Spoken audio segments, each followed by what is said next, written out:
After finishing 4th at CWL Miami, Reciprocity comes into Pool D as the number 1 seed in a pool where, honestly, we might be seeing a pretty big upset as far as the potential of an open team making the top 2. But will Reciprocity be able to go 3-0? We consider that in this episode of 32 on 32.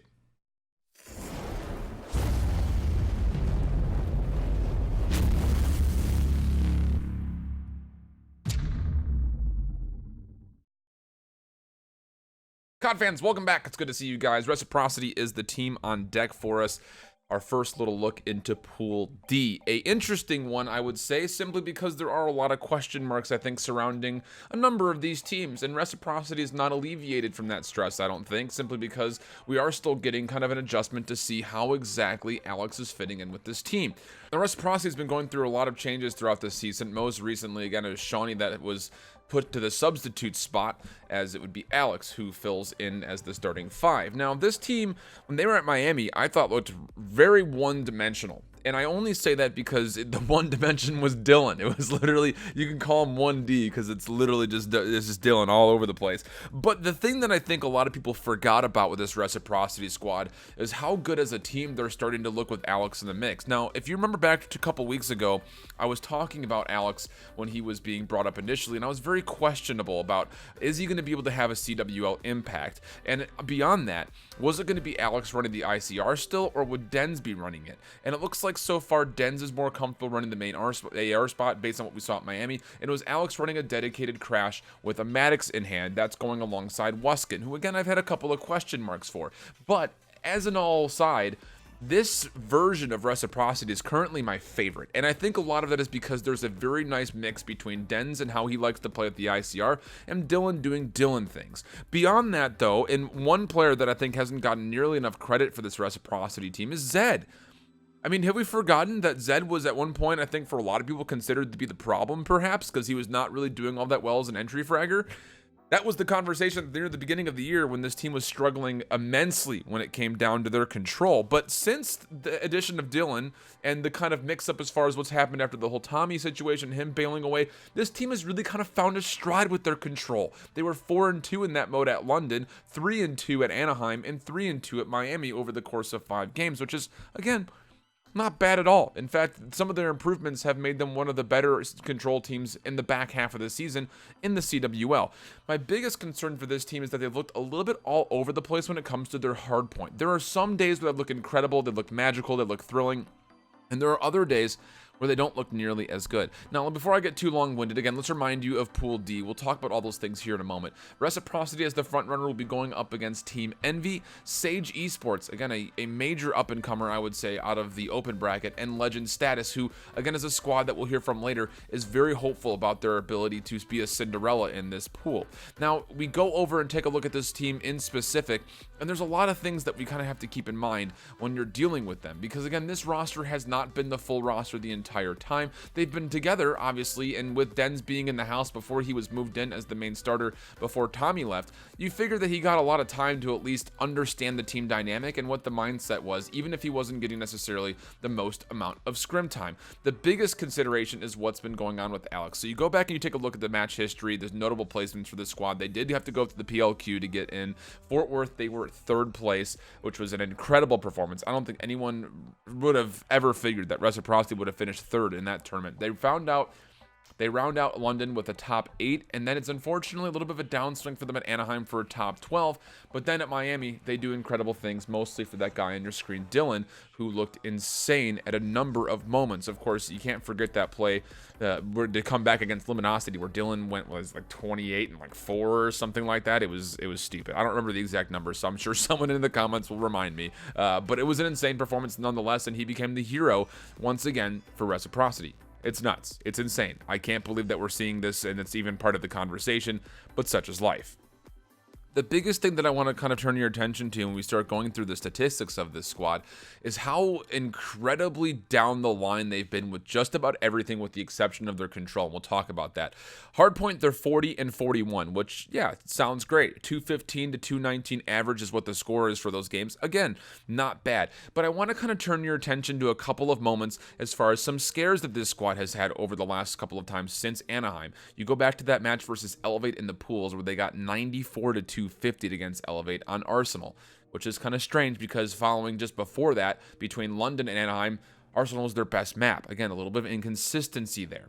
You also go a little bit further forward and you take a look at their most recent performance against E United, where they went a 123 at the 250. That was on gridlock, and I will kind of give you the granted that they have not been playing a lot of gridlock this year. But it's weird because at Miami, they didn't get a chance to play Arsenal at all, which makes me wonder if they vetoed it out completely. That was after they went 0-2 in Anaheim on that map. Granted, they played Heretics 224 to 250, but they also didn't play it at all during the cross-divisional. So now all of a sudden, you go to Miami, and before that, and is Reciprocity not really feeling the flavor to go to a map like Arsenal because they're not confident in their Maddoxes or ARs? Let's keep that question in the back of our mind as we go a little bit further forward and talk about the Search and Destroy, which again has been very solid throughout the entire season. In fact, they're one of the better Search and Destroy teams in the CWL at 36-28. They also hold a positive average at 4.86 rounds averaged per map for them and 4.42 against them. Again, for Reciprocity, you like those numbers. The 36-28 in specific is actually outside of Gen G and E United. That's the third best win-loss ratio in the CWL, and their average for maps as well as far as score goes, it is right around the top. It's about even between them and Luminosity, who's again just a touch below them on the win-loss ratio for Search and Destroy, but average rounds have been right up there as far as like maybe top 8, at least top 10 for Reciprocity as far as those averages go. It's been the control that's been the interesting thing, and again, why I bring up the whole Arsenal situation. They don't play Arsenal at all on control either. They're 8-7 as a total there, but since the time at Miami, they didn't touch it a single time, nor did they touch gridlock. And the reason why I bring this up so emphatically is because I'm wondering if they're trying to just be a one-trick around Dylan. A lot of the maps that they've played on Search and Control are specifically small maps. No Arsenal Search and Destroy, no Payload Search and Destroy. No Arsenal on Hardpoint, no Arsenal on Control, no Gridlock on Control. And again, I bring up Gridlock, and it's split down the middle, right? I mean, you've got point A, which is very SMG friendly, but point B is not SMG friendly at all. So it makes me wonder, is Reciprocity kind of digging themselves in a little bit of a hole here because they've only been playing close range maps trying to get the double SOG to work? The other side of this story, and where they seemed to kind of suffer when they were playing at Miami, were when they were playing up against maps where people could flex onto having a third SOG, whether it be from picking it up and just using it most of the time or coming out in a loadout using it as well. Again, on a map like Seaside, they went 201 to 250 versus Gen G. It was a very competitive and a very good set. I'm not trying to use that as a negative, but it just kind of paints the picture for you as far as how that all looks. Now, again, you go back to the control of Reciprocity. They have been looking better across multiple maps. It's just interesting to me to see where they're going. They're actually, lately, since Anaheim, one of the teams that prefers Seaside the most in the CWL. Again, I think that has a lot to do with the SMG changes, but I can't necessarily be confirmed with that because it's just purely speculation. The biggest thing is, when it comes to this squad, Dylan is a huge X factor. I mean, flat out, he can win you series just by himself. The biggest question is, when it comes down to it, is that going to win you a championship? And can you really ride throughout not just the pools, but an entire tournament hoping that Dylan's going to have a monster performance every single time? You can't. And that's where I really start to look at Reciprocity as saying, I'm really hoping I see a great pools performance from Alex and Wuskin specifically. A lot of the teams that we're seeing right now in the CWL are going to find very good openings when their SMG is able to dive through, but more importantly, they're following up very, very nicely with the Maddoxes. You cite teams like FaZe Clan and Luminosity who do that brilliantly. Of course, their SMGs are also doing very well, but it's the simple fact that the door is open and the Maddoxes can come in to clean up with a little bit of extra bit of pop damage. We haven't really seen a lot of that from Reciprocity. Usually when they're running away with sets, it's because there is one individual who's absolutely dominating their opponent. And that needs to change. Now, again, I'm not sitting here saying Reciprocity is a bad team. I'm just saying if they're expecting to win a world championship, everybody's going to have the weekend, or the week rather, of their lives. We've seen moments individually where they're all able to do that. It just comes down to, will they be able to do it together in a cohesive manner? There are strengths that this team has. I'm just wondering, and again, purely speculation, are there some very notable and noticeable weaknesses based on just their map pool alone? Obviously, there's a bunch of boot camping that has to go in between Miami and World Championships when they get to Pool D. And I think there's a lot of flexibility for them to play around with their map pool in Pool D. Again, you go back to what the pool looks like. Team Envy has been question marks all year long, and even with this new roster, yes, they're improving, but again, we don't know where the strongest elements of that team are. You would have figured with Gunless coming in that it would have been the Maddox line of Aches and Gunless, and it really hasn't been. So where are the strengths for Envy? Does it really actually lie with Decimate and Silly? Because if so, we have not really seen much of that yet. So for Assault coming into the mix, he's been looking good, but again, that matchup versus Dens, you kind of favor Dens just a touch. These are all, again, just minimal mismatches that I'm kind of reading just, again, off the top of my head. The bigger concern is the fact that both Sage Esports and Legend Status have very high octane players up front, and I'm wondering if the SMGs for Reciprocity are just going to completely roll through them, or if it becomes a little bit tighter than maybe Reciprocity or anybody would expect, will the Maddoxes be able to really kind of flex their muscles of being major Pro League Maddox players?